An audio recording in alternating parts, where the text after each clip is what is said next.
Can you be good without God? Now that's a trick question because yes, you can be good without believing in God. You relatively good by human standards. We people can conform to certain behaviors that we would all recognize as, you know, make up a pretty good chap. But can you be good if God does not exist? Well, that is a debate in apologetics, and it is called the moral argument. The moral argument says no, no, you can't be good and you can't be evil either. You can't be good or evil if God does not exist. The argument, as the famous Christian philosopher William Lane Craig likes to put it, goes like this. 1. If God does not exist, objective moral values and duties do not exist. 2. Objective moral values and duties do exist. 3. Therefore, God exists. This is a logically valid syllogism. The conclusion follows from the premises by the rule of modus tollens. Now, first, it's important that we distinguish in the first premise moral values and moral duties. Moral values have to do with good things, good and evil. Moral duties have to do with right and wrong. Now, at first, you might think that these are the same thing, but they aren't. Um, for example, uh, it is good to be a doctor, but you're not morally obligated to be a doctor. That's what moral duties are. A moral duty is when you are obligated to do something and you're doing something wrong if you don't do that. Well, I'm not doing anything wrong if I don't pursue a medical degree. It's good to be a lawyer and a police officer and a construction worker, but I'm not obligated to do all of these things. In fact, that would be impossible. So, a moral value, good and bad, it's not the same thing as right and wrong. You are not obligated to do everything that is good, but you are obligated to be kind to people. You are obligated to give to people who are in need. You are obligated to not sleep with your neighbor's wife, for example. These would be moral duties, obligations, and prohibitions. Now, why is that first premise true? Well, what about moral values? If atheism is true, if there is no God, then everything is just a bunch of different clusters of atoms, and that's it. Atoms and chemicals. And everything is just a different arrangement of atoms. Now, why is one cluster of atoms more valuable than another? Why are atoms that come together in the shape of a human being, why is that a more valuable cluster of atoms than that which comes together to make a cockroach or an amoeba or a pig? Why is it evil to exterminate a hill of ants, but it is why is it not evil to exterminate a hill of ants, but it is evil to exterminate, say, 6 million Jews like Hitler did? It What is the moral difference on atheism between putting a bullet in a man and one meteor putting a hole in another meteor? There doesn't appear to be any difference on the atheistic worldview.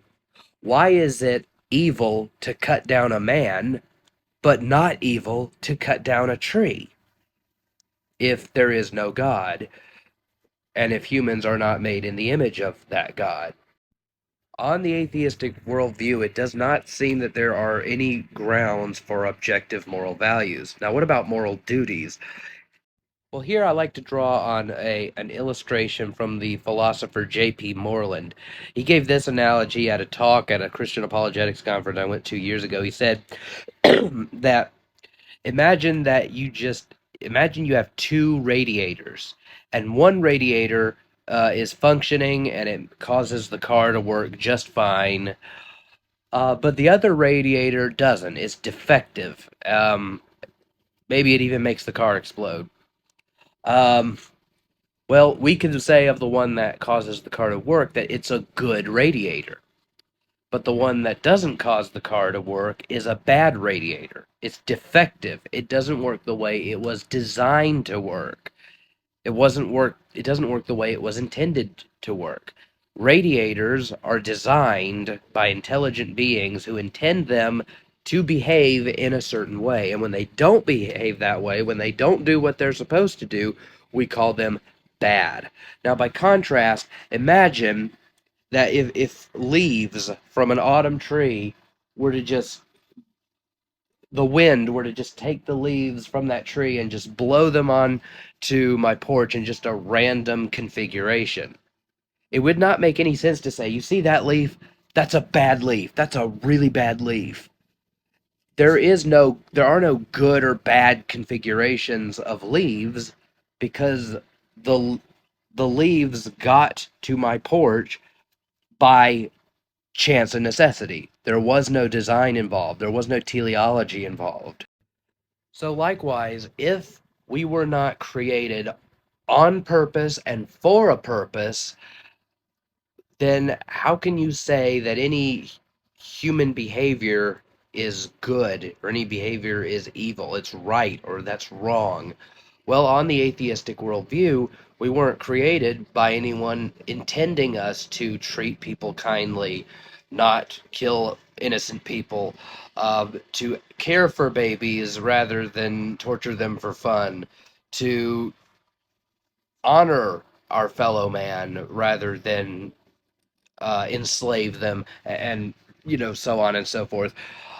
There doesn't you can't say that one set is right and one is wrong. The best you could say is, I don't like that set of behavior and I like this set of behavior. I like it when people are kind to other people. I like to see that. I don't like seeing people treat each other like garbage. When people treat each other like garbage, that offends my personal taste. Well, that's a brief defense of the first premise. Well, what about the second premise, that objective moral values and duties do exist? As William Lane Craig argues in his book Reasonable Faith and in his book On Guard, in moral experience, we apprehend a realm of objective moral values and duties. We just intuitively know that certain things are right and certain things are wrong. In fact, this is like innate knowledge. It's ingrained into us. We all know right and wrong, good and evil when we see it. We don't, for the most part, we don't have to be taught what is right and what is wrong. We just know it when we see it. Um, and I would consider, and I think Dr. Craig would consider, the existence of objective moral values and duties to be what philosophers call a properly basic belief. That is to say, we are justified in believing in our moral intuition unless a good argument can be brought against it. So, in other words, if somebody argues, they give an argument that objective moral values and duties don't exist, and it's a sound argument, that would undermine our intuition. But in the absence of such a defeater, in the absence of such an argument, we are justified in believing that objective moral values and duties do exist. So that is a brief defense of the moral argument. 1. If God does not exist, objective moral values and duties do not exist. 2. Objective moral values and duties do exist. 3. Therefore God exists. Now, obviously, atheist detractors of the argument have objections to both premises, really, but I'm running out of time. I hope to address some of those objections in future videos. As I like to say on my podcast, the Cerebral Faith Podcast, peace out, God bless, and keep using the brains that God gave you. In the previous video, I did a little introduction to the moral argument for God's existence. The moral argument goes like this. 1. If God does not exist, objective moral values and duties do not exist. 2. Objective moral values and duties do exist. 3. Therefore, God exists. And if you'd like to look at that video to get a little bit of a background on this argument, go check that out. In this video, I would like to look at some objections to the argument's first premise, that if God does not exist, objective moral values and duties do not exist. The first objection is what's known as the Euthyphro dilemma. The question the question is something good simply because God wills it, or does God will something because it is good? The Euthyphro dilemma is named after a character in one of Plato's dialogues called Euthyphro. If you say something is good simply because God wills it, that seems to be a case of might makes right. God could have willed anything to be good, and then we would be obligated to do it. The Ten Commandments could be, thou shalt worship every God except for me. Thou shalt commit adultery. Thou shalt murder. Thou shalt steal. And these would be normative commands that we are obligated to follow. And that just seems crazy. Surely we don't want to say that the reason we are obligated to do certain things and prohibited from doing other things is just simply because God came up with a set of arbitrary rules. On the other hand, if you say no, God says, don't kill, don't steal, don't commit adultery, love your neighbor as yourselves, because these things are good, then that means that God is not needed for objective moral values and duties to exist. Um, the good exists apart from God. So, how do we respond to this objection? The way to get around Euthyphro's dilemma is to split the horns of the dilemma. It's a false dilemma. The argument commits the false dichotomy fallacy. There is a third option. God commands what he does because he is good. God's character, God's nature is the ground for objective moral values, and God's commandments stem from his moral nature, and his commandments are the grounds for our moral duties. Let me say that again. God's character grounds moral values, good and bad, and God's commandments, which are a reflection of his character, ground our moral duties, what is right and wrong. The second objection is uh, what I call the moral Platonic forms objection. The Greek philosopher Plato thought that good and evil existed just as abstract objects, just ideas that simply exist. Both good and evil exist like mathematical truths, mathematical objects, and other abstract objects do. And so moral values and duties could just be necessarily exist in abstract objects, and you don't need God to account for the existence of moral values and duties. Well, I find this idea as bizarre as a three-headed polar bear juggling Game Boys, and I hope you do too. There are several problems with this argument. Um, I'll just list a couple of them. The first is the unintelligibility of it. What does it mean to say that kindness just exists? It makes sense to say that a person is kind, but in the absence of any people, how could kindness just exist? If the universe consisted of no personal beings whatsoever, how could kindness and cruelty exist? The same goes for other vices and virtues. What does it mean to say that mercy exists? I can understand to say so and so is merciful, but if there weren't in a possible world with no persons, how could mercy still exist? Can a drop of water show mercy to a flame by not putting it out? Secondly, even if this view could account for moral values, it still wouldn't account for moral duties. Even if love, kindness, and patience just existed on their own, on the moral Platonic form view, vices like hatred, cruelty, and impatience also exist. But why should I align my set of uh, moral behavior to the set of abstract objects, love, kindness, and patience, rather than aligning my behavior to the other set of abstract objects that have cruelty, hatred, and impatience? Hatred, cruelty, and impatience. Why adhere to one instead of the other, even assuming that moral values existed as abstract objects? So even if moral values were just real existing abstract objects on their own, it doesn't explain why we should go with one instead of the other. Third argument is that human flourishing is the standard. Here I would like to read a couple of quotes from my book, as well as how I deal with it in The Case for the One True God. Atheist philosopher Sam Harris has argued in his book The Moral Landscape that whatever contributes to human flourishing is good, and what goes against it is evil. There are several reasons why Harris's proposal doesn't work. For example, let us conceive for the sake of the argument that moral values could be grounded in human flourishing. This hypothesis fails to explain why the flourishing of humans would be objectively good, rather than the flourishing of some other species. In an episode of the Free Thinking podcast, my friend and fellow apologist Tim Stratton gave an illustration that made use of the movie The Matrix. In this movie, Agent Smith referred to the flourishing of humanity as a virus and a cancer of the planet. Is Agent Smith objectively wrong, or do we simply have differing subjective opinions? Tim Stratton said that it would be circular reasoning to argue that the flourishing of humanity is objectively good because one assumes that it is objectively good when humanity flourishes. There have actually been some people who argue that human flourishing is objectively bad for the earth and all other forms of life.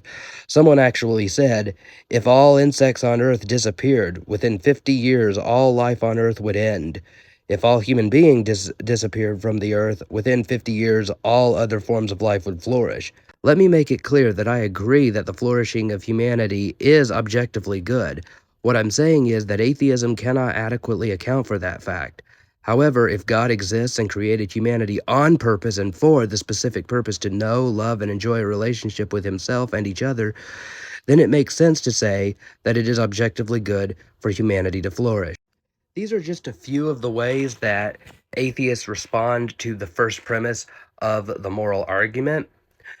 There are some more, but I recommend that you go to my website, www.cerebralfaith.net, to see others. As you could also get my book, The Case for the One True God, a scientific, philosophical, and historical case for the God of Christianity.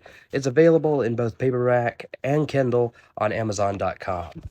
So, what are some objections against the moral argument's second premise? Well, the first one that comes to mind is that people have moral disagreements, and therefore we can't trust our moral intuitions. For example, there are tribes out there that think that cannibalism is okay. They eat other humans, tribes out there in the jungle in other countries. And you also have the abortion debate. Some people think that abortion is evil and murder and so it shouldn't be legal. Others think that abortion is not only morally permissible, but that it's a woman's right. You also have the idea that we Americans think it's okay to consume cows in the form of hamburgers and cheeseburgers, but Hindus think that it's a great sin to eat cows.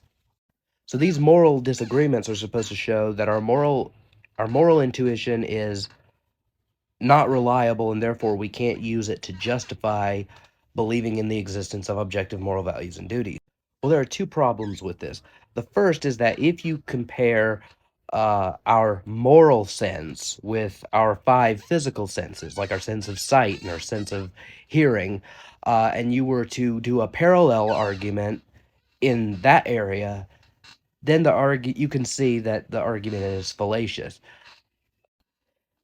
Anybody remember the internet sensation where, oh, is the dress black and gold, or is it white and gold, or is it black and blue? And some people said that the dress was white and gold, and other people said that the dress was black and blue. Or way back in the day on the playground, I adamantly argued that James from Team Rocket in the Pokemon anime, his hair was blue. Others maintained that it was purple. Now, do these disagreements mean that there is no objective reality to color, that color is not real? Of course not. Just because we disagree on what shade of blue something is, or even a different color entirely, that does not mean that color is not real. So, if we wouldn't doubt that color is real on the basis of differing opinions on whether James's hair is blue or purple, or what color the dress is, why should differing moral opinions lead us to believe that there's no truth to any moral opinion? A second reason is that more often than not, these kinds of moral disagreements aren't usually about what is right and what is wrong, but on other facts surrounding the issue. So, with regards to the abortion debate, everybody thinks it's evil to murder innocent human beings, whether you're pro-choice or pro-life. The debate is the unborn child a living human being, and abortion kills that human being. That's the debate. The debate isn't, is it evil to murder children? The debate is, are unborn fetuses, are those living humans? With regards to Hindus and eating cows, the disagreement there, it really stems from whether or not you believe in reincarnation. Hindus believe that their dead relatives could come back as cows. So to eat a cow is potential cannibalism. But most of us in the West don't believe that our loved ones can come back as cows, so we have no qualms eating a cheeseburger. Another argument against the objective reality of moral values and duties comes from evolutionary biology, or the sociobiological account of evolution. The argument goes that humans have evolved from lower animals, all life evolved from a common ancestor, and in the course of evolution, we just kind of learned to get along with other primates for the survival of our species. There's no moral aspects to uh, our behaviors, what we consider obligatory or prohibitive. It's just these are ingrained in us biologically because, when we stick together and help each other out, I scratch your back, you scratch mine. It helps to perpetuate the species. Now there are a couple of, so therefore it's no more significance than when you see cooperation in a troop of baboons. The problem with this argument is twofold. First, it kind of commits the genetic fallacy. It doesn't really matter where your moral beliefs came from.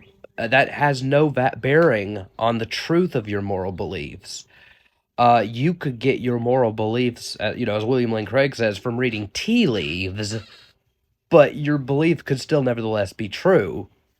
The genetic fallacy attempts to undermine the truth of a view by showing how you came to know that view. But at this point, the detractor could back up and say, okay, well, it doesn't undermine the truth of your moral beliefs, but it undermines your justification. If you were to get your moral beliefs from reading tea leaves, your moral beliefs could still be true, but we wouldn't really put much stock in it. That's not really a good source of information. Likewise, it could be argued that if our moral beliefs came from the sociobiological account, biological conditioning through evolution, our moral beliefs could still be true, but if humans were to evolve in under different circumstances, like Charles Darwin said if men were to evolve under the same conditions as hive bees, then women would kill their fertile daughters, and nobody would think of interfering. One thing that could be said in response to this is that it would undermine not just your moral beliefs, but all of your beliefs, since evolution is aimed at survival, not at truth. In fact, this is kind of alluding to another argument from Alvin Plantinga, the evolutionary argument against naturalism. So you wouldn't be justified in believing anything, not even the sociobiological account. But secondly, this presupposes atheism. Well, what if evolution were false, like the Discovery Institute says? Or what if, as I believe, theistic evolution were true? Evolution, yes, it happened, but God sovereignly ordained it. If theistic evolution is true, God could have orchestrated the evolutionary process to produce beings like ourselves with correct moral beliefs. So, in order for this objection to go sound, to be sound, you would really have to argue against God. Really, this objection begs the question in favor of atheism. The third objection is that moral values aren't absolute because, well, what if you had to lie in order to save someone's life? What if a Nazi came to your door and asked if you were hiding Jews?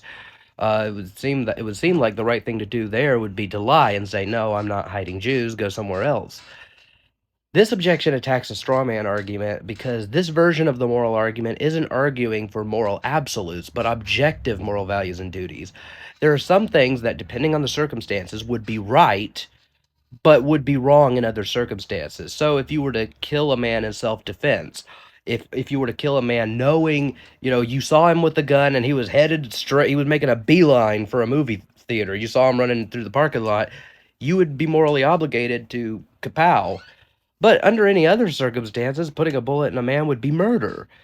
So, self-defense, defending innocent lives, morally right. Killing someone just because they made you mad or just for the fun of it, morally bad. It's objectively wrong. Lying, normally that's a no-no, but lying to a Nazi in order to save Jews, that's good. Now, I do think there are some moral absolutes. I think it is absolutely true that you ought to worship God and no other God, for example. There's no circumstance in which idolatry is morally permissible. So those are just three of some of the most common objections to the moral argument for God's existence. Peace out, God bless, and keep using the brains that God gave you.